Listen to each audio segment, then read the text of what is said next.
Hey guys, welcome back to Enlightening channel.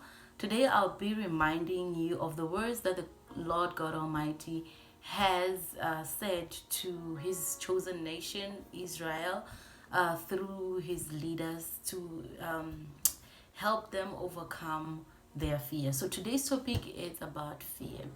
So we see God when we go in our Bible. We see God in the book of Isaiah 41 verse 10, when God was speaking through prophet Isaiah to the Israelites, and he tells them not to be afraid because he is with them. He tells them not to be discouraged because he is their God, and by doing so he will strengthen them and help them. He will hold them with his victorious right hand.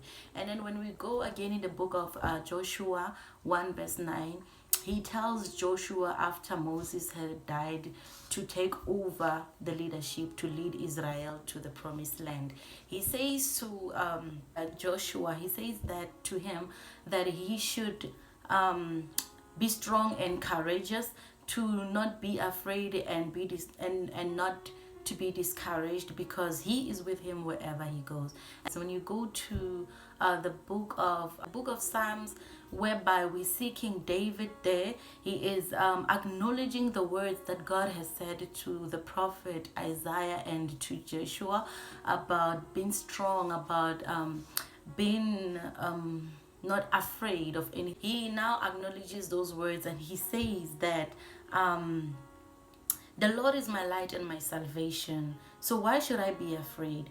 Even when I walk through the darkest valley, I will not be afraid, for you are close besides me. So today I want to encourage somebody. I want to remind somebody that are still struggling with the spirit of fear.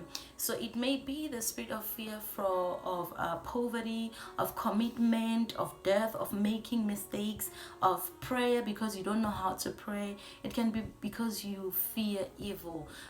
So be reminded that God didn't give you the spirit of fear, but he gave you the spirit of power. He gave you the spirit of love. He gave you the spirit of self-control. Be reminded that God sees everything. You understand? He is by your side, like he said to Joshua, that I'm with you wherever you go. So he is by your side. He sees everything. And then he says that fear not, because there is nothing to fear. Why does he say? Because he saw already that there's nothing to fear. So why do you fear?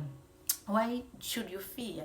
So fear not, because there's nothing to fear for. Fear not, for I have overcome. Fear not, for I am holding your hand. Fear not, because I am fighting for you. Fear not, for I have overcome.